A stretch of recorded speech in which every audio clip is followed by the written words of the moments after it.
안녕하세요. 여러분의 경제학 멘토, 경제학장 박사입니다. 자유무역, 이게 모두에게 좋은 거라는데 왜 어떤 사람에겐 엄청난 기회가 되고 또 다른 사람에겐 큰 위기가 되는 걸까요? 오늘은요, 국제경제학의 정석이죠. 김인중 교수님의 교재를 바탕으로 이 질문의 핵심을 파고드는 두 가지 중요한 정리, 바로 스톨퍼 사무엘슨 정리와 립진스키 정리를 알아볼 겁니다. 무역이 우리 소득과 생산에 어떤 영향을 미치는지 오늘 확실하게 알려드릴게요. 자, 본격적으로 시작하기 전에 제가 학생들한테 정말 많이 받는 질문이 하나 있어요. 바로 이겁니다. 교수님, 자유무역은 모두에게 이익이라고 배웠는데 왜 현실에서는 뉴스만 틀면 맨날 찬성이다, 반대다 이렇게 시끄러운 건가요? 누구는 이득을 보고 누구는 손해를 본다는 말이 많아서 헷갈린다는 거죠. 오늘 이 질문에 대한 답을 명쾌하게 찾아가 보겠습니다. 네, 아주 날카롭고 핵심을 찌르는 질문이에요. 바로 누가 이득을 보고 누가 손해를 보는가. 이걸 분석하는 게 현대 국제무역 이론의 심장이라고 할 수 있습니다. 이 복잡한 문제를 해결하기 위한 아주 강력한 분석 도구가 있는데요. 그게 바로 헥셔 오림 모형입니다. 이 모형을 통해서 무역의 승자와 패자를 명확하게 가려낼 수 있거든요. 헥셔 오림 모형의 기본 아이디어는 생각보다 간단해요. 각 나라마다 풍부하게 가진 자원이 다르잖아요. 예를 들어 노동력이 풍부한 나라는 노동을 많이 쓰는 상품을, 반대로 자본이나 기술이 풍부한 나라는 자본을 많이 쓰는 상품을 만들어서 수출하는 게 유리하다는 거죠. 자, 오늘은 이 헥셔 오림 모형이라는 멋진 도구 상자 안에서 가장 중요하고 쓸모있는 연장 두 개를 꺼내볼 겁니다. 자, 첫 번째 연장입니다. 방금 그 학생의 질문에 대한 직접적인 답을 주는 스톨퍼 사무엘슨 정리예요. 무역이 왜 누구에게는 정말 좋은 소식이고 또 다른 누구에게는 정말 아픈 소식이 되는지 이 정리가 아주 명쾌하게 설명해 줍니다. 한번 깊이 파고들어 볼까요? 정의는 조금 딱딱하게 들릴 수 있어요.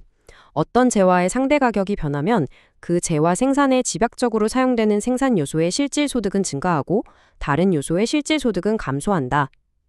이걸 쉽게 풀어서 말하면요. 무역 때문에 어떤 상품 가격이 오르잖아요. 그러면 그 상품을 만드는데 꼭 필요한 자원을 가진 사람들의 주머니는 두둑해지고 그렇지 않은 사람들은 오히려 힘들어질 수 있다는 뜻입니다. 이 정리는 김인중 교수님 교재의 505페이지에 아주 자세히 설명되어 있습니다. 여기서 진짜 핵심은 바로 이 수식 17.6인데요. 경제 전체의 자원이 어떻게 배분되는지를 보여주는 아주 중요한 식이에요. 지금부터 이 수식을 화면에 크게 띄워서 그 의미를 하나하나 파헤쳐 보겠습니다.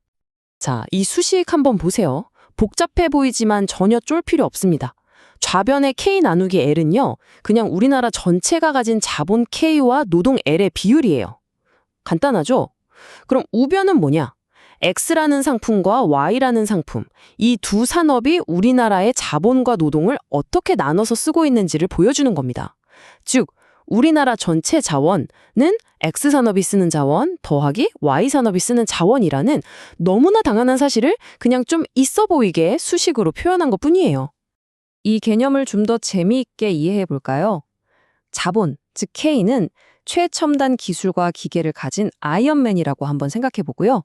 노동, L은 인간의 순수한 힘과 노력을 상징하는 캡틴 아메리카라고 해보죠. 어때요? 아이언맨과 캡틴 아메리카가 두 가지 다른 물건을 만들고 있는 상황인 거예요. 자, 이제 진짜 질문 나갑니다. 우리나라가 무역을 시작했어요. 그랬더니 우리가 가진 아이언맨의 기술로 주로 만드는 소위 자본 집약제 Y의 국제 가격이 국내 가격보다 더 높았던 거예요. 그래서 Y제의 가격이 국내에서도 상승했다고 가정해 봅시다. 과연 어떤 일이 벌어질까요? 자, 논리의 흐름을 한번 따라가 보죠.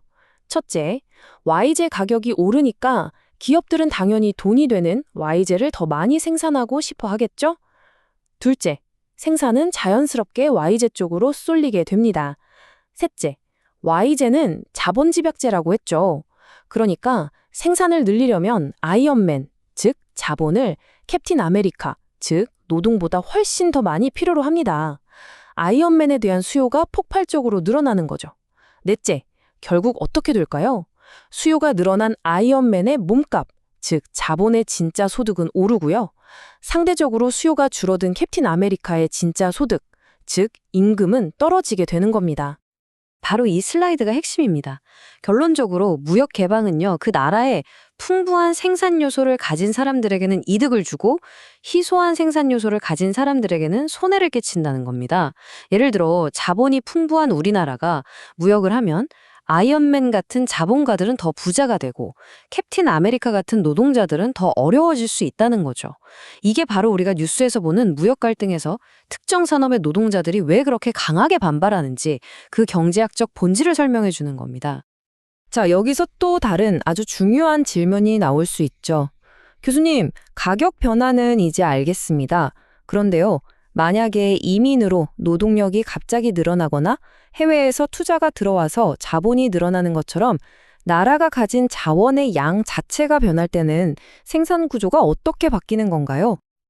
와, 정말 예리한 질문이죠? 바로 그 질문에 답을 해주는 것이 우리의 두 번째 연장, 립진스키 정리입니다. 이번에는 상품 가격은 그대로인데 나라의 생산 요소 총량이 변했을 때 어떤 일이 일어나는지를 살펴볼 거예요. 이 둘은 사실 동전의 양면과 같은 관계거든요. 립진스키 정리의 정의는 이렇습니다. 재화 가격이 그대로일 때 한 생산 요소의 양이 늘어나면 그 요소를 많이 쓰는 상품의 생산량은 그보다 더 큰 비율로 늘어나고 다른 상품의 생산량은 오히려 줄어든다.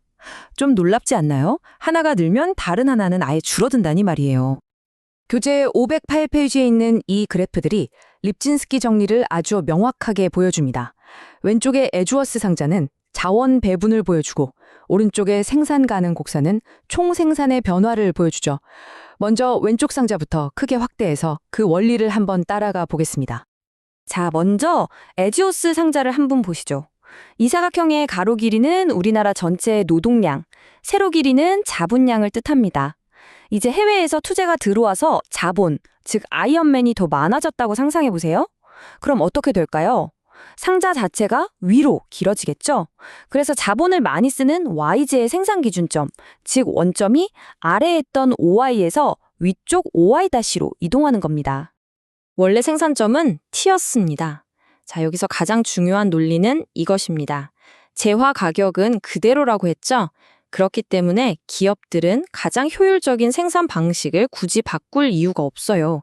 즉, 각 산업의 자본, 노동 사용 비율은 변하지 않아야 합니다. 이 조건을 만족시키면서 늘어난 자본을 모두 사용하려면 생산점은 S로 이동할 수밖에 없는 거죠. 한번 보세요. S점으로 이동하면서 자본을 많이 쓰는 YJ 생산에 훨씬 많은 자원이 투입되고 오히려 XJ 생산에서는 자원이 빠져나간 것을 확인할 수 있죠. 자, 그럼 이 에지워스 상자에서의 변화가 오른쪽 비생산 가능 곡선, 즉 PPF에 어떻게 나타나는지 한번 볼까요? 자본이 늘었으니 나라 전체의 생산 능력은 당연히 커지겠죠. 그래서 PPF가 바깥쪽으로 확장됩니다. 그런데 이 슬라이드에서 정말 흥미로운 점은 확장이 아주 균등하게 일어나는 게 아니라는 거예요. 자본을 많이 쓰는 YZ 쪽으로 훨씬 더 크게 편향되어서 확장되는 것을 볼 수 있습니다. 이것이 바로 립진스키 정리의 결론입니다. 만약 우리나라에 해외 직접 투자가 대규모로 들어와서 아이언맨의 기술, 즉 자본이 많아진다면요. 우리나라는 아이언맨 기술을 많이 쓰는 첨단 제품 생산은 폭발적으로 늘리고 캡틴 아메리카의 노동력에 의존하던 전통산업 생산은 오히려 줄이게 될 수 있다는 것이죠. 정말 강력한 예측 아닌가요? 자, 오늘 조금 어려울 수 있는 두 가지 정리를 배웠습니다. 스톨퍼 사무엘슨, 그리고 립진스키. 그런데 이 정리들이 우리에게 주는 더 큰 그림, 더 큰 메시지는 과연 무엇일까요? 그건 바로 경제학이 세상을 얼마나 깊이 있게 볼 수 있게 해주는지에 대한 이야기입니다.